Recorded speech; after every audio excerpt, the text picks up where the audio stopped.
Welcome to Prepare For Takeoff. I'm the creator and host, Terry L. Cyrus. We're the podcast dedicated to amplifying Black excellence. Every week, we sit down with a proven professional or a rising entrepreneur. This week, we're sitting down with Captain Carole Hopson. Captain Hopson, how are you doing today?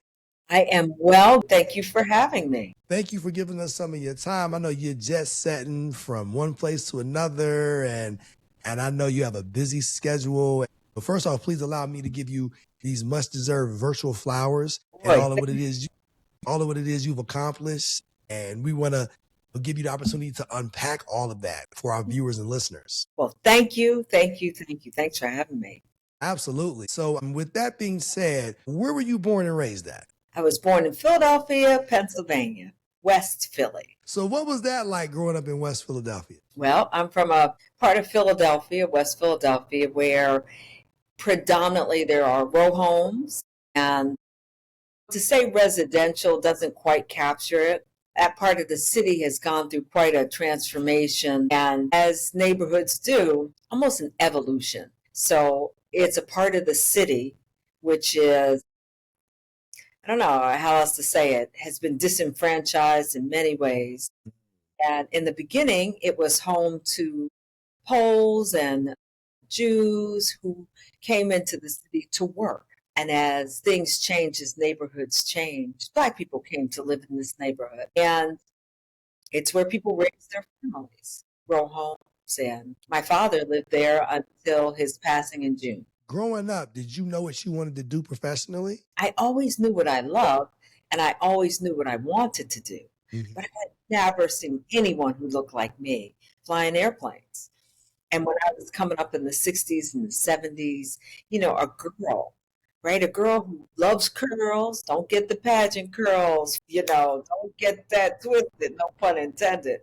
You didn't come up saying, geez, I want to fix cars, or I want to fly airplanes, or I want to know how a turbine engine works. That would have been considered weird, right? Girls who wanted to do stuff like that. What's wrong with that girl? I'm plenty girly, I'm plenty, bling bling, but that was considered different. Definitely wasn't encouraged. My dad encouraged it. He was by nature a tinkerer, a mechanic. So if you wanted time with him, you'd go out by the car and you'd learn a lot as he was doing things. You didn't take a traditional path to the cockpit. I didn't. So what did you do first professionally? I love that question. Started out, there were three things I thought I would love to do.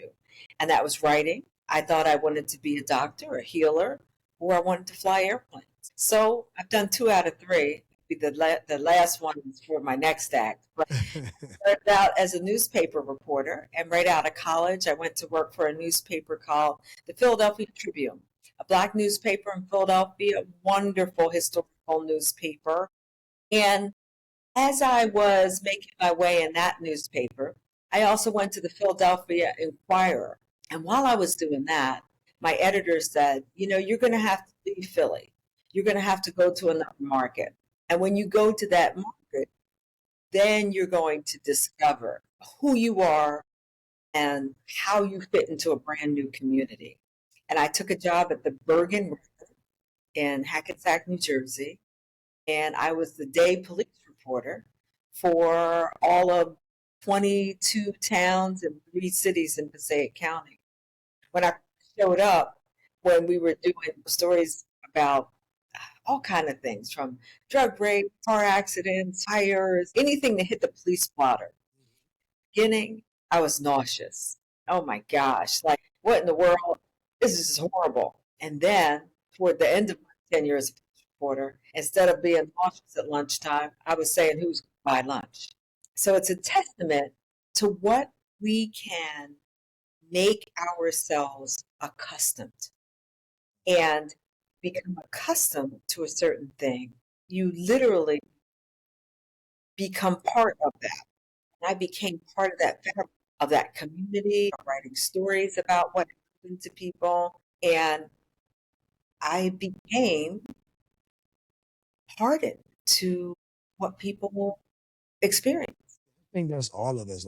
By nature, we're adaptable. And when you first went there, you probably was just like maybe put off by some of the things you found yourself doing and some stories that you were uncovering. But at some point, you became desensitized to it, to the point where, like, okay, yet another murder, yet another fill in the blank. And then I'm sure at some point you say, wait a minute, this isn't necessarily something I want to continue to grow accustomed to. So once you left that, what did you find yourself doing? So I love that. I want to hit that just for a second because there is something to adapt and overcome. And every once in a while, there's something that just breaks the amount of sensitivity that you feel, right? There's like an adjustment. So that echo that I'm hearing is sometimes it goes just beyond our threshold. And I did a story about a little girl who was murdered and raped. And I felt like I was a voyeur. And I wasn't sure what I was going to do next. And I wound up finding a job at the National Football League. And at the NFL, I headed up something called player programs. And our goal was to get professional players jobs during the off season and to get them involved in school if they hadn't graduated with their degree. And it was amazing. I went from newspaper reporting and being a journalist to media, but media in entertainment. And literally working a program from beginning to execution, concept execution, and what that strategy looked like in the middle. It was fascinating. That's definitely a night and day change from hearing about all of the ills and the atrocities that may take place in some of these neighborhoods to working alongside people who are on the gridiron as NFL players. So was there an adjustment to that, or was you just moved right into it seamlessly? That's overcome. Right. Well, in that case, I was working with people who were elite athletes, and ever since they had been old enough to walk and pick up a ball, they have been special. Mm-hmm. And the notion that they would require a job after their time on the gridiron, or that they should complete college, that it wasn't that it was foreign to them, and it wasn't that it was something that they didn't want to do. It was just that while you had that opportunity to be in the big show, to be a professional athlete, you had to take it, right? Because it's a pyramid. And then these folks were at the top of the pyramid, and they had to seize that opportunity when they got it. The challenge was during the off season, there's very little to do. So people found themselves idle. The year or two shows you how far back I'm going. Major League Baseball had a very, very different outcome. Their players had threatened to walk off. The NFL was very different. You don't have that length of a career. So it was a great program. And it taught me to think about, I talked about the strategy in the middle between concept and execution. It taught me to think about and to strategize in terms of my own career. And I was in a driver's seat where I saw many careers. And I wound up going to the company that owned Foot Locker. And we were owned by the Woolworth Corporation, little known fact. And at Foot Locker, Lady Foot Locker, Champ Sports, Kids Foot Locker, I started in the EO department where I investigated, part of a team of people who investigated every complaint about the company. What I found was that my personality, my adjustment, my headset lent itself less to solving those problems, but again, in the strategy and how we avoided some of those. So I found myself in the training department, or I shouldn't say I found myself, I focused and went to the training department. Within a couple of years, I was heading up the entire learning organization of all of our stores and our employees in the corporate office in the Woolworth building. It's amazing. So you've always been a leader, to say the least. Problem solver. I mean, I enjoyed seeing what our challenges were and then meeting the demands of them. So, for example, I started a corporate university and we taught computer skills. We were just talking before Prepare For Takeoff, and I'm going to get back to your name. I found that we had such poor computer skills. They just hadn't evolved. And it was just the beginning of laptop computers and people using data to make decisions.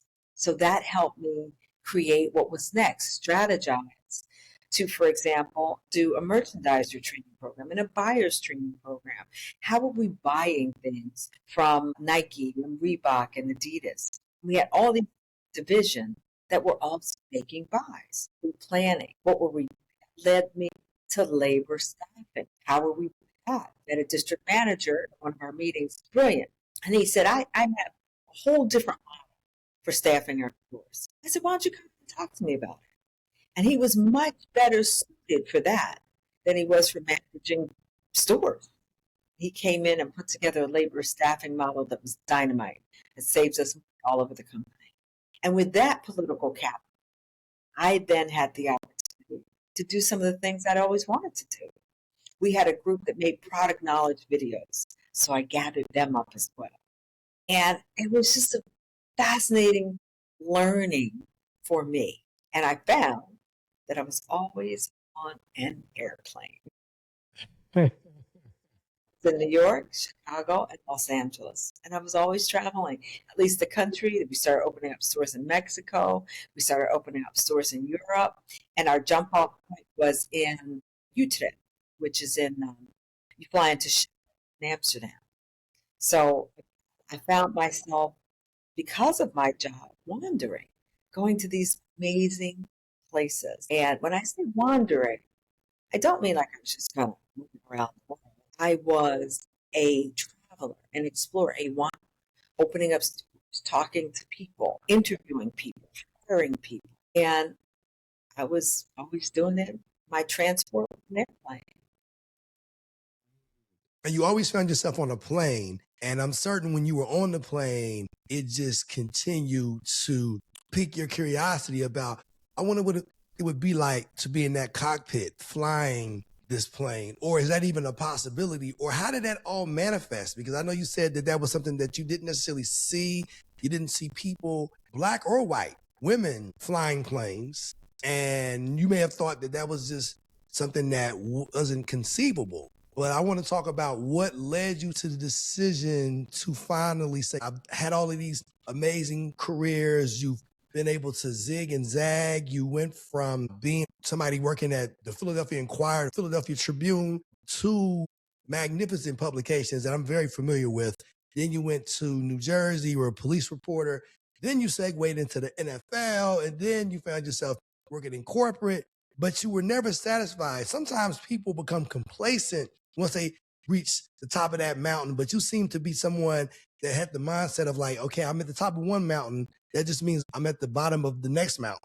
So with all that being said, you find yourself jet setting from one place to another, both domestically as well as internationally, and you did this on a plane. So what led to you coming to the realization that, you know what, I want to be the one flying the plane? So I love all of that. I love the fact that you kept up with me. And so here goes the other piece. So a friend of mine, one of my mentors, says this: when you get to the top of the mountain, what do you see? And some people will say a vista. Some people will say a path. Some people will say, I see what I wanted to see. I see other mountains when I get there. And I think that's what I saw. So, one led me to the next, And I love the word that you use, curiosity. So I have a healthy curiosity.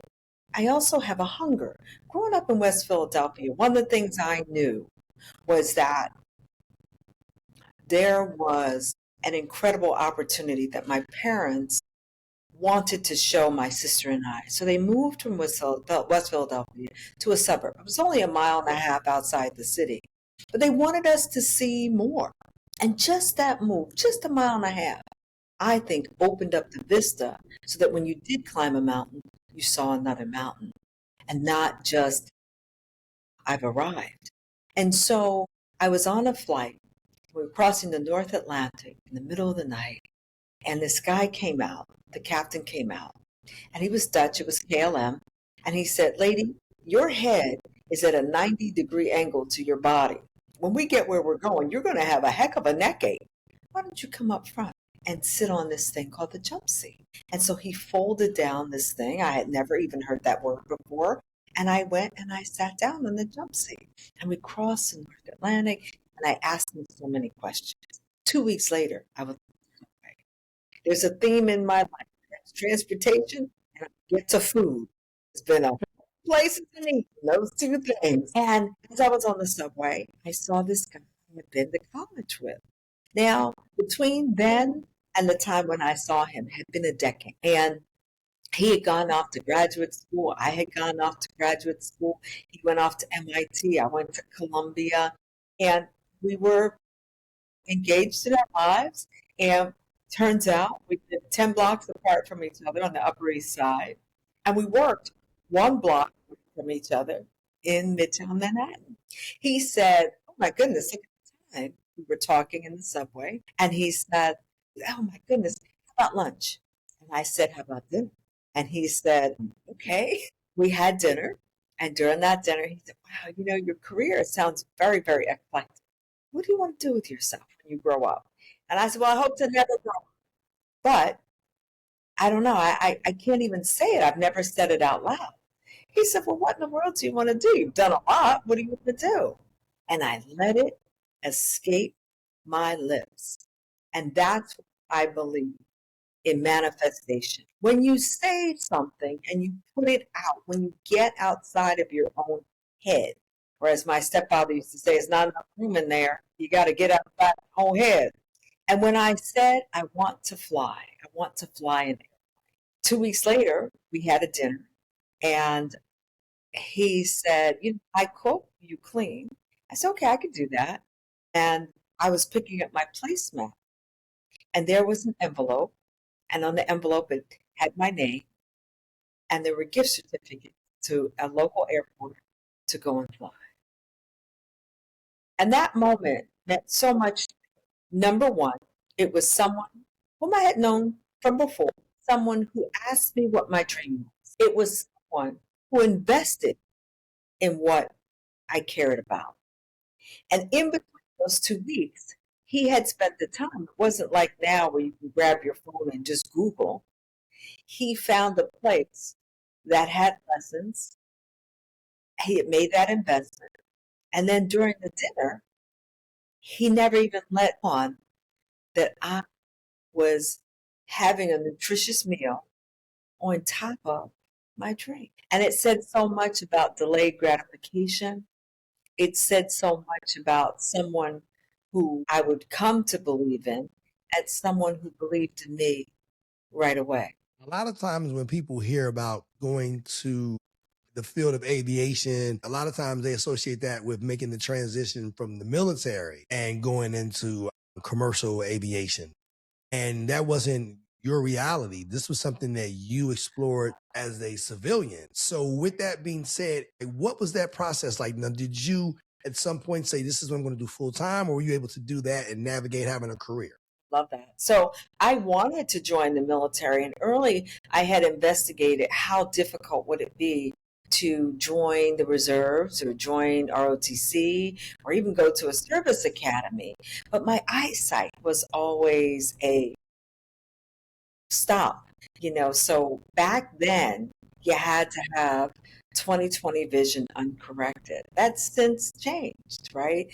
And so the military was not an option for me. And back then, about 75%, maybe even more than that, were people who flowed from the military into commercial airlines. And so when you look at our pay scales, our uniforms, how it is that we operate. Many of those things are based on military tradition because airplanes grew up with the military. And so it made only perfect sense that that was the recruiting ground. And that has changed. When we changed the way that we fought wars, we changed the number of people whom we recruited, how we recruited them, and from where we recruited. So all of a sudden, there was opportunity, civilian work. Not kind of when I was, but now. And I went that route as a civilian. I came back from my first flight lesson, and at the time, my boyfriend, who would become my husband, said, "How was it?" And I was like, "It was orgasm." He said, "Whoa." I don't know that I was aiming for that, but yeah. And, what do you want to do? And I said, I want to quit my job and go to flight school. He was like, whoa, why don't we do this? Why don't we create an exit strategy? And I said, geez, I don't even know what the heck that is. He said, I'll tell you what it is. It is a financial plan that allows you to accommodate what it is that you want to do. And by that, I mean, what's required? How much does it cost? How long does it take to train? We don't know the answer to any of these things. I gave you 10 flight lessons, you use one, that's $1,000. That's probably going to go really fast. What will it take? So I went to the library because, again, Google, this is about 1993 or 4, 5. And by this time, let me advance it a couple of years. It was probably about 1997 or 8. And so I went and to the library and got some periodicals, magazines, and I found Women in Aviation. I found the Organization of Black Aerospace Professionals. And the former and the latter were my training ground, learning grounds for how one would pursue this. And at the former, I met a woman named Jenny Beatty. And I always say, picture Winona Ryder in the leather jacket, and you got Jenny. And she and I just fell into a friendship. I don't have it here. I have it in Massachusetts, but a cup, just like this, a coffee mug. Here's my lipstick. I'll turn it around. And on this side was a picture of Bessie Coleman. And on the other side was 50 words that changed my life. And it was 50 words about Bessie Coleman. Now, I had been to college. I'd been to an Ivy League graduate school. I was arguably a well-read Black woman. I have books everywhere in my home. If I were to turn this camera around, all over my windows, books. I'm a reader, voracious reader. Here is my book. Talk about that in a second. And I had never heard of Bessie Coleman. And I was both shocked, saddened, embarrassed. And I knew at that moment that if someone, a Black woman, had been to a flight school, which I would come to learn in France, had to learn French in order to learn to fly, my path had already been carved. I just had to figure out how to get moving on it. And it was at that moment that I said, I don't know what I'm going to do about Bessie Coleman's story, but more people need to know about it. And it was ridiculous. I didn't find out who she was until I was age 34. And the irony is, Bessie Coleman died at 34. I could do what I wanted to do because she had already done it. To see it is to believe it. And that leads me to today. My goal was to write about her because that was my first love, writing. And then to make a movie and to push that book as a working pilot. My later goal became book, movie, and send 100 Black women to flight school. That's amazing. So how long of a process, because I'm sure our viewers and listeners, they're going to want to know that, okay, so she made the transition. How long did the transition take? What was the degrees of difficulty and things of that nature? Like what was that process for you to go from that first flight lesson to actually completing flight school to actually becoming employed as an aviation professional? Well, as all good books, there's plenty of intrigue. So this is what happened. I went to flight school, and I went through flight school like crazy. In 8 months, I went from that one flight hour to being what's known as a Certified Flight Instructor, a CFI. And in between that, when we created that strategy, so there we go again with strategy, that strategy said that I was going to need $100,000 to $150,000 to complete my flight training. And today that number is still about the same, $100,000 to $150,000 over college. And so one of the biggest challenges, especially for people who don't come from means, is that $150,000 has to be and is for professional licenses. So the ground school, sometimes even flight training itself, are things that can be covered within college and the FAFSA. But the licenses themselves are professional licenses. And many times part of the training has to be paid for by loans that have nothing to do with educational loans. So you have something to put up as collateral to get those loans.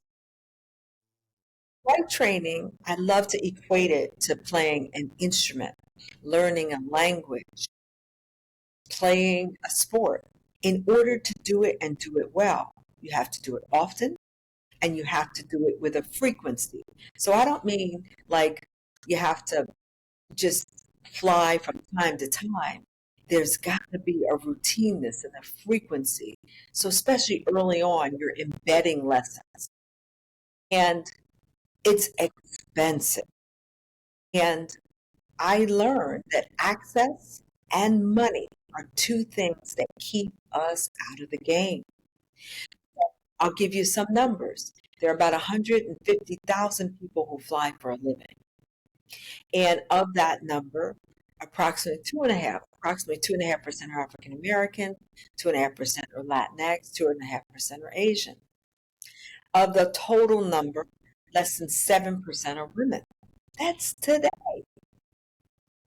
And of that number, Black women who fly for a living, we're probably somewhere in the neighborhood of 150. And of that number, less than 24 of us are captains at major airlines. So to say that you're a trailblazer is putting it lightly, because all of those things that you said are things that are rare air for most people who are aviation professionals. That speaks to your reality. Being a captain, being employed by a major airline, and that's in and of itself just speaks to your accomplishments as a professional. It speaks to how why you're the embodiment of Black excellence. So now when you got into aviation, did you go directly to a major airline? Yeah. So what happened was I went through training like crazy. Mm-hmm. And aviation is a little bit counterintuitive in the way that you first hear it and you say, wow, that doesn't make any sense. As you come to grow, it makes complete sense. So in the beginning, when you're very green, you teach. So that's that certified flight instructor. What that enables you to do is for you to teach others when you're exceptionally green and you're building hours to get to most likely a regional airline or cargo airline and then to a major. And so what happens is you build your time. We call it time building by teaching others. So I went to that with gusto and I was moving and grooving. I finished in June. I started September 2000. By June of 2001, 8 months, I had gone through 6, 7 licenses, half dozen certifications and ratings. And I finished in June of 2001, like the last day of June. By July 1st, I had a job teaching.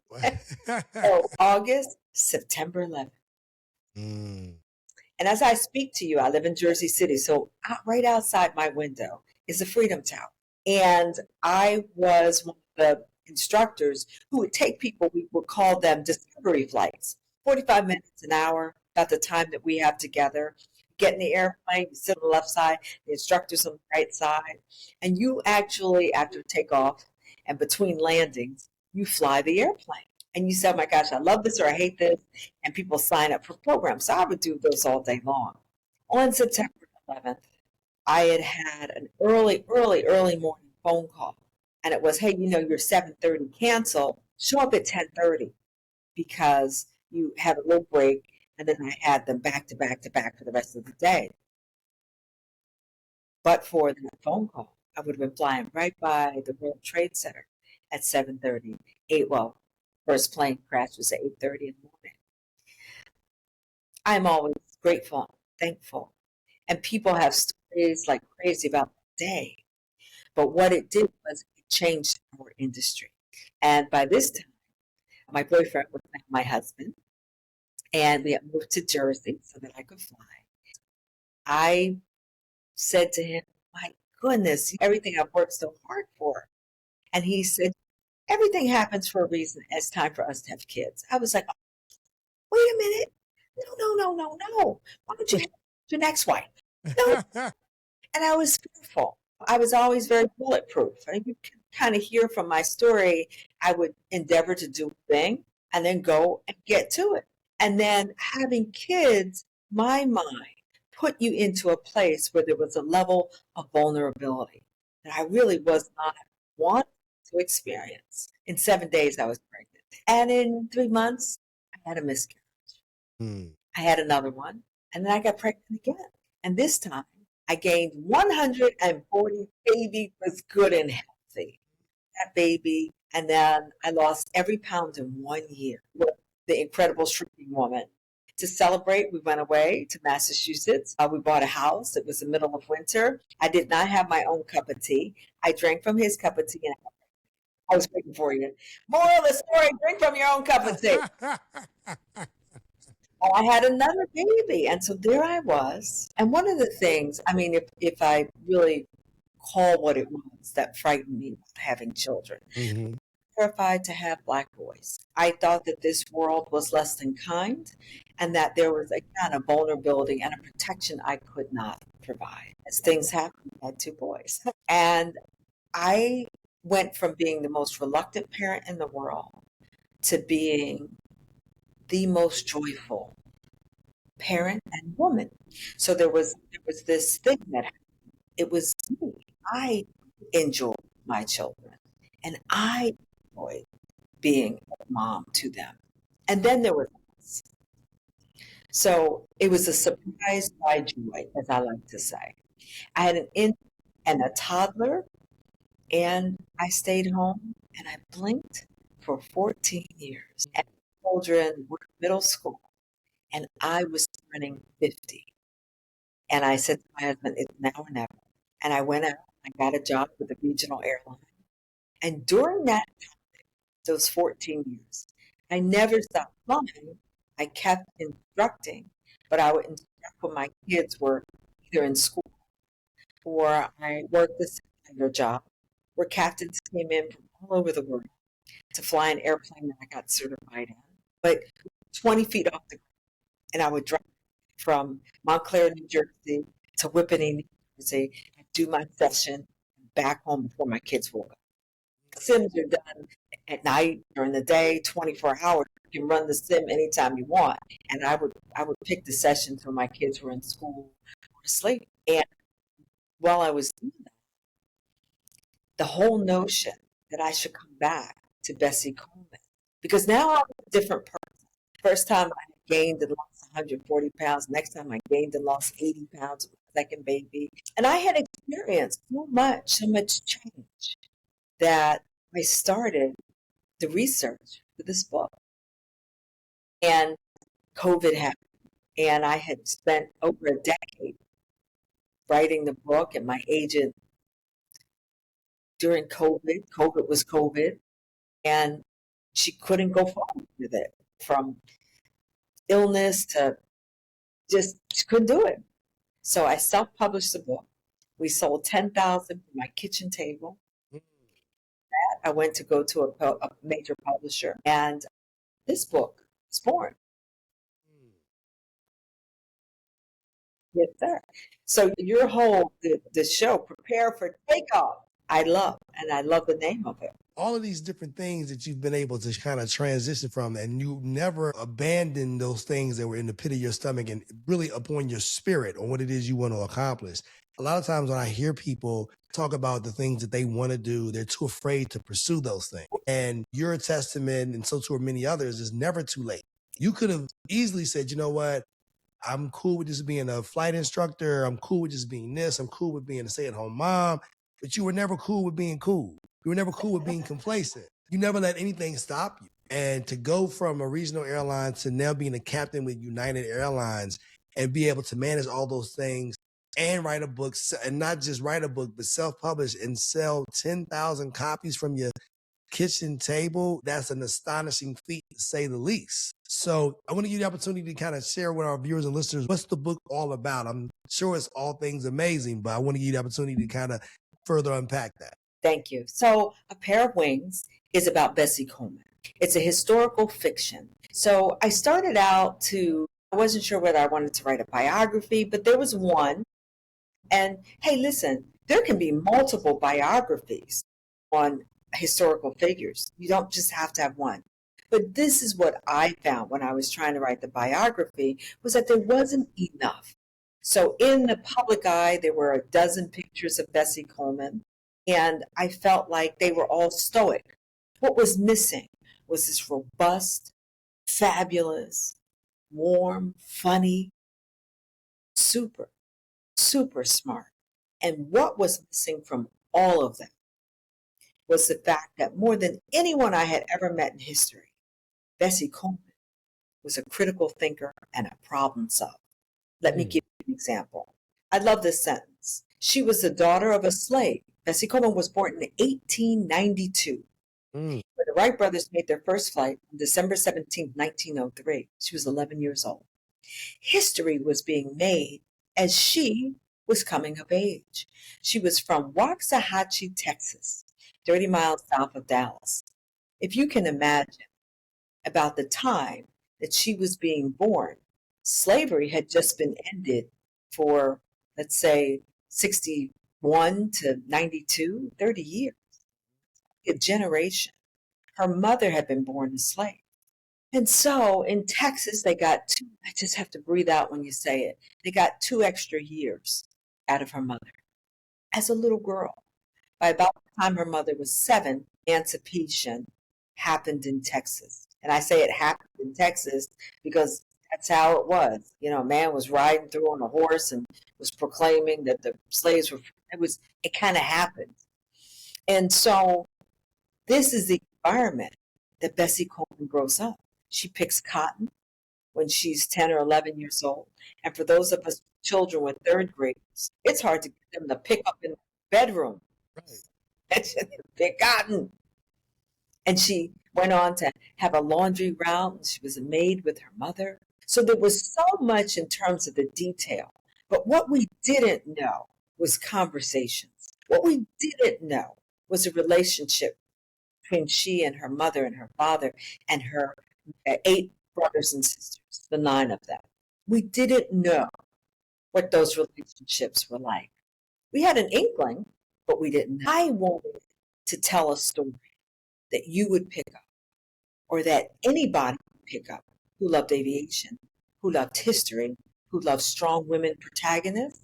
I wanted this to be a story that when I say the sentence, she learned French in order to go and fly, you say, oh my God, how would a woman from Waxahachie, Texas learn French? I want to know how that happened.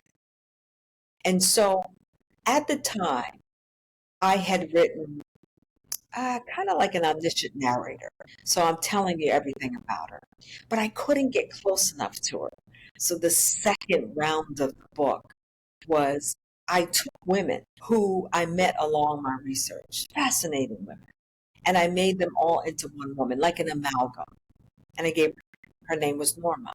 So I had Norma have 2 daughters, and as her daughters were kicking a ball around, they hit a foot locker, and dust mites came out, and they saw her journals. They asked their mother, but then Norma nor her daughters could explain lift, Bernoulli's theorem, or the theory of relativity, or Newton's third law of relativity to a 5th grader. Bessie could. So I went through my first training at United ExpressJet Airlines, and they kicked me. Because you go from flying an airplane that goes about as fast as a Corvette on a highway to now 4 times that, 400 miles an hour. And if you think about it, going in the winter when you have a tailwind, and sometimes we'll do 600 miles an hour down the slope in Newark, at 6 miles a minute. Everything happens faster, and every decision is critical. And that experience that you have to have now becomes relevant to everything you do. So my having been a mom taught me the level of prioritization that writing newspapers could never tell me. I knew which stories were important and which ones I had to write first. I write 5 and 6 stories a day. I was going to get to them. So prioritization, I had to write the first one first and finish the last one. But the urgency Being a mom teaches you that. And that was an experience that I found was missing from the flight deck, that was missing that nuance, that was missing. And now I had that experience, plus having gone through a training, we call it an initial. So you learn everything about that one particular aircraft type. And now I had the experience of being a working mom. So I went at it again and I said, I'm going to tell the story as a first person, as if Bessie was talking to Terry. So I then said, Terry is going to know about an adult, a robust, beautiful woman. He's not going to be as interested. I'm not going to be able to keep his attention 400 pounds if I go crazy. So she was 1 and she was born and she was 10 and then so I took age 24 to 34 and I created 5 parts, a prequel, coming to Chicago, and then Chicago the early years, learning to fly in France, barnstorming, which she did, and then come back. Spoiler alert, starts with a terrible accident that she has in 1923. And she breaks her femur, the longest and the strongest bone in the human body. How? How did she come back from that? But she did. And that's a pair of wings. Thinking about starting your own business? Make it real with Shopify, the all-in-one platform trusted by millions to sell online and in person.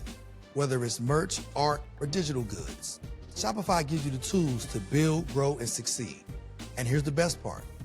When you sign up using the affiliate link in our show notes, you're supporting Prepare for Takeoff and starting your business off right.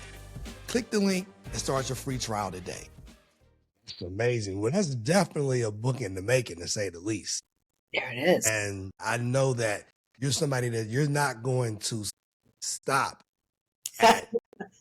But regardless of how long something may take you, you're the kind of person that you are the epitome of the person who's going to keep it on. Thank you. And I'm so in all of that. We share that in common.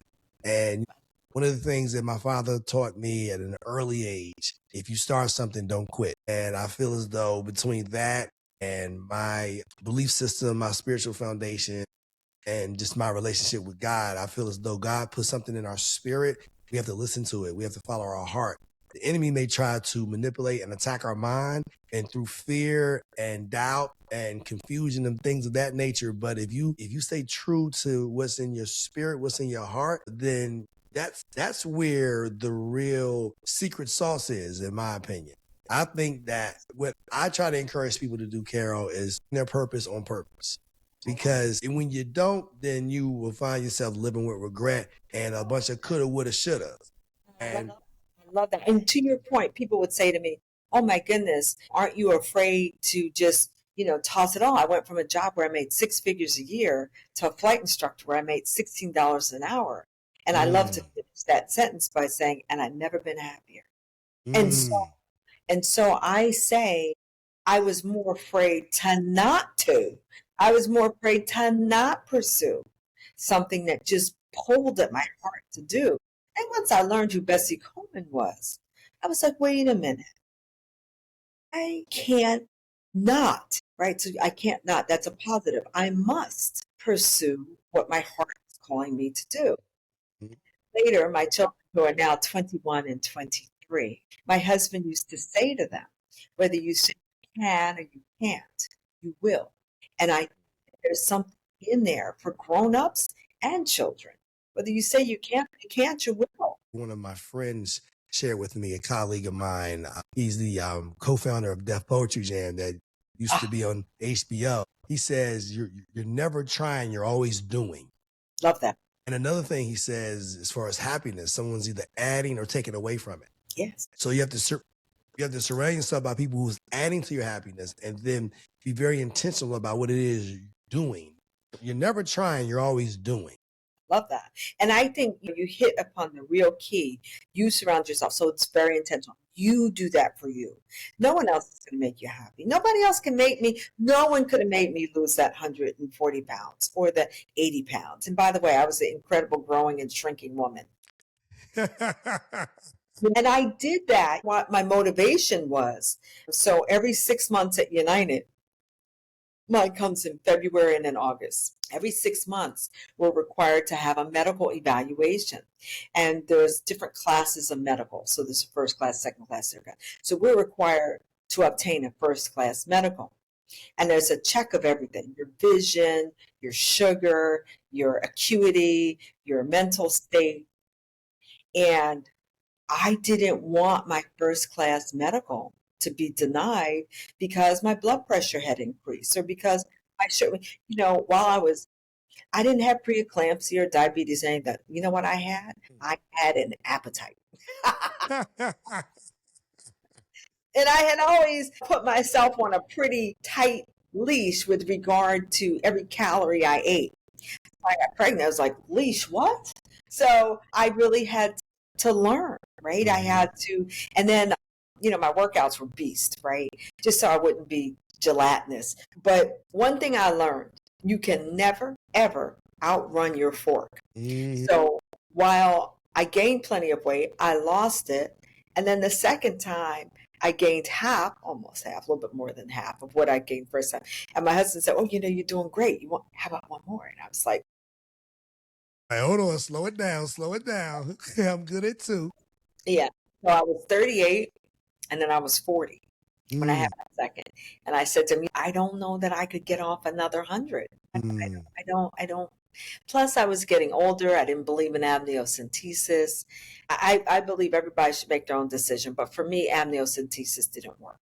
And the genetic testing, and it was getting a little scary. Enough. I mean, but listen, I feel as though, as they say, everything happens for a reason. God wanted you to have 2, so you have 2 beautiful sons, and he wanted you to pursue your passion, and all of those things prepared you to take off. They did. Whether it was growing up in West Philadelphia, whether it was those early days in newspapers, whether it was, having the foresight to say, let me leave Philadelphia, because you could have became very complacent with just living in Philadelphia. To say that I'm working at the Philadelphia Inquirer, that's a milestone in and of itself.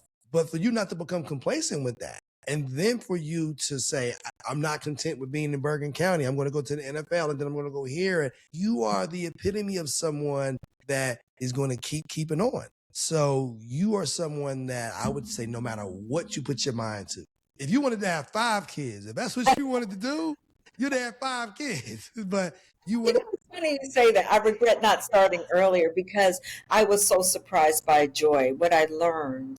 And I think I am a lifelong learner. And so what I learned by having those children, I've learned more from my children, quite frankly, sometimes than jobs, right? But what I learned was that each of us, even selfish beings like I am and I was, has a capacity. I didn't imagine I could love another like I love my first, or like I love my husband, but I did, and made room for the next one. And had I started earlier, maybe I would have had more. But I learned that the thing that you are most afraid of is the thing that is the most compelling to solve. I was so terribly afraid of having children. I thought it would put me into a position where I was completely vulnerable. That part is true. But I also found my greatest contentment, my greatest fulfillment in having had those children. So today, my grown children call me, "Hey, Mom, did you get home okay? Did you finish your trip? Are you back? Are you back? Are you?" You know what they say, twice a child. What? Right. And I can relate to that because I didn't become a father until later in life. I didn't experience father until 41. And the thing that came with that at 41 and continue to come with that is indescribable. Just that joy and that fulfillment that you get. And the world through a different set of eyes. Absolutely.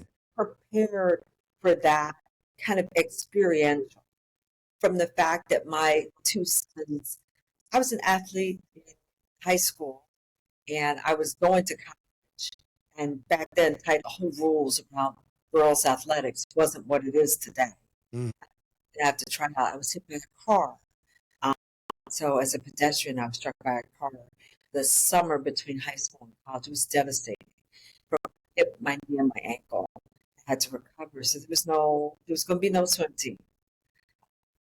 And it taught me a lot. Again, like I think every single experience for me has to have some learning component in my whole life.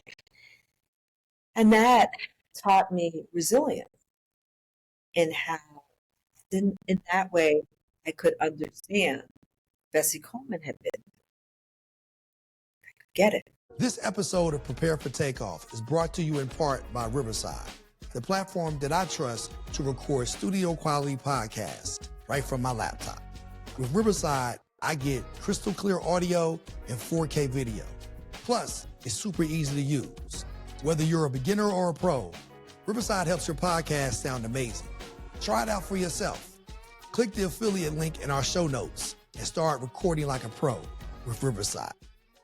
I'm sure not only do I get it, my viewers and listeners get it. They get how and why you're the epitome of Black excellence. I salute you, and the salute is something that you have more than earned and is well deserved. Realizing that you have captain in your job description and title. So, Captain Carole, I'm certain that this was a treat for our viewers and listeners.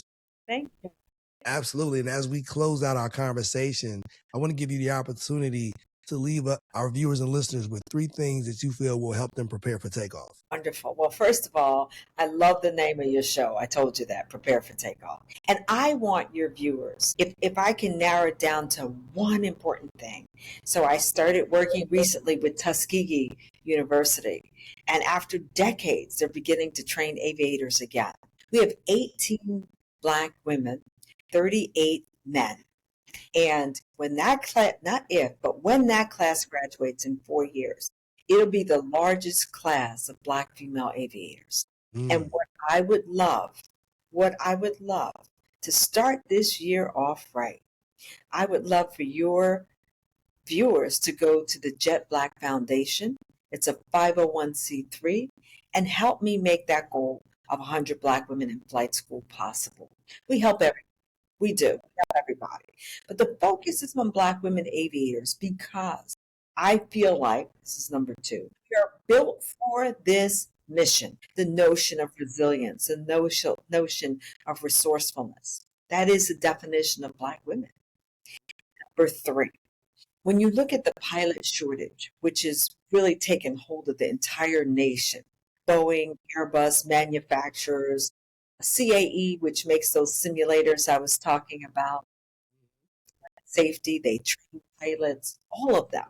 Their estimates are from anywhere from 10 to 50,000 pilots we're going to need. Every single year, the airlines, every single year, they retire 1 pilot a day to 2 pilots a day. They're major. And when you do that, you realize how short we are in terms of staffing. What will we? How will we? How will we fill that? And I believe that we need to look at a talent pool that we have never, ever tapped before, and that's Black women. Let's go. I agree. Well, whatever we can do to make that a reality, count us in. And what's the name of that website again? JetBlackFoundation.org. You can get to it from there, JetBlackFoundation.org, or from my website, CaroleHopson.com. But whichever way you go, buy a pair of wings, send it to your mom, your sister. Let me leave you with this last thought.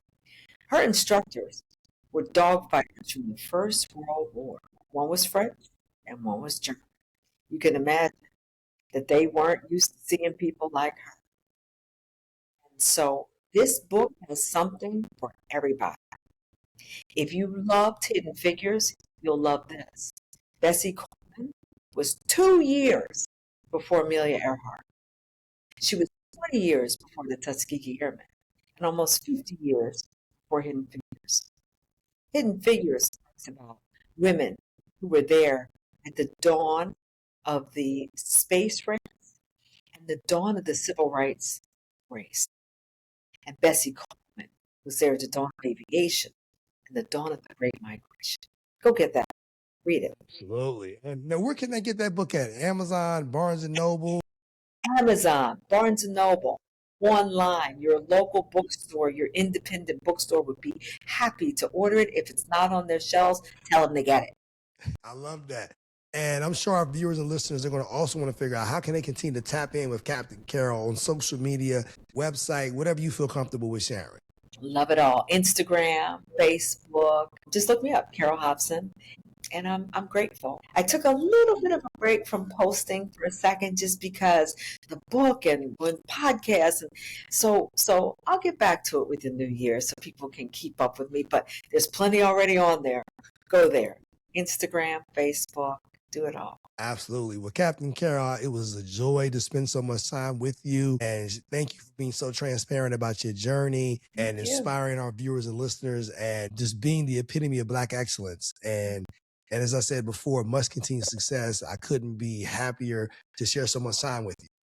Prepare for takeoff, y'all. Make sure you get that book, A Pair of Wings. And we'll definitely do everything we can to support what it is you're doing in Tuskegee, as well as the book and everything that, and then whatever we can do to pool resources to turn that book into a film, because I think it's something that definitely needs to be done. And I know how powerful storytelling can be. I give you an example of, speaking of hidden figures. I'm from West Virginia, Charleston, West Virginia to be exact, proud graduate of West Virginia State University. And I did not know the story of Katherine Johnson until the movie. Mark Shetterly wrote about it. Right. So the thing about it is, even when the book was out, until the movie hit the box office, nobody from West Virginia knew the story. I mean, I went there, my brother went there, my sister went there. Her sorority sister, who actually initiated her into New Chapter, Alpha Kappa Alpha Sorority Incorporated at West Virginia State, watched me grow up in the church. My father's, I want to say his elementary teacher was her sister. And the provost at my university was my neighbor. And prior to building the mansion for the president used to also live in my neighborhood. My neighborhood was in the shadows of West Virginia State. And despite all of those intersections, I had never even heard of her name. And so, you know, that reminds me of something. And I would love to leave your viewers with this thought. There's a level of humility that Katherine Johnson, that Bessie Coleman, there's a level of humility. And these are people who are so busy working. Remember I said, I'm not posting so much. Right. I'm busy working. Like the worker. There's a hunger inside some people that it just burns. And it doesn't stop. It doesn't matter, how much money you make. It's a hunger. And it's a hunger to expose others. And there's a humility, a humbleness that it's striking. And so Katherine Johnson was that. She was the epitome of Black excellence. She was prepared for takeoff, and she did take off, and she did so. She helped an entire space race.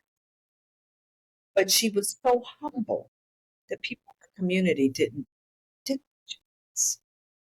One of the things that I'm so proud to say that our school, prior to her passing, was able to erect a statue in her honor on campus. So she was able to see that. She was in attendance at that ceremony in person.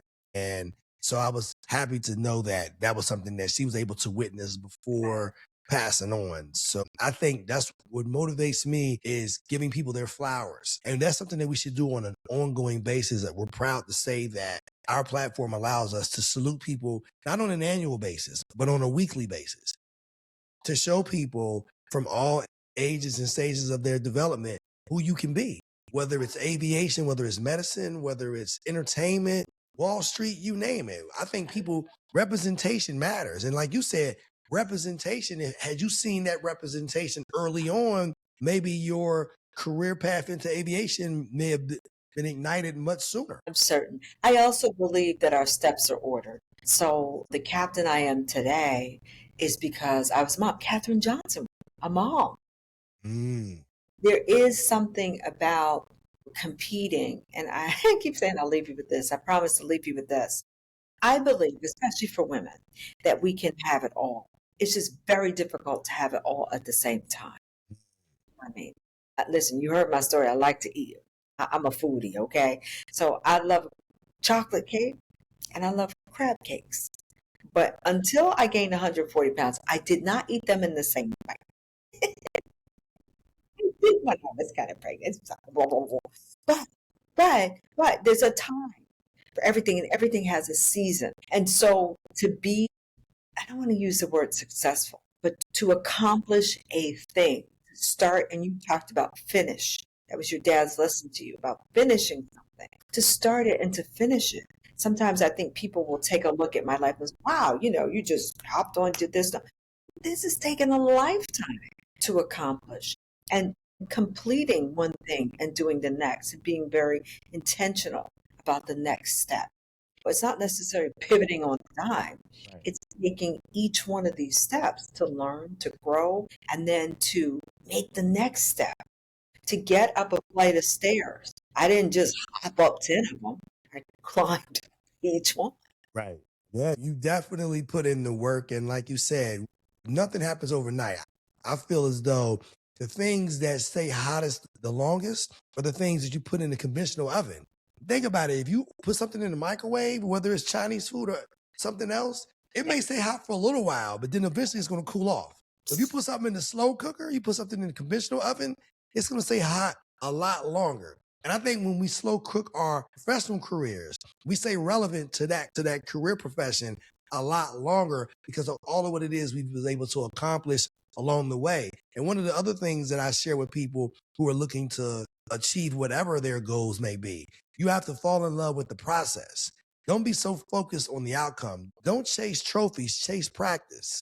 And that trophy could be money, that trophy could be titles, whatever. You have to chase the process. You have to fall in love with the process, the thing that's going to prepare you to succeed.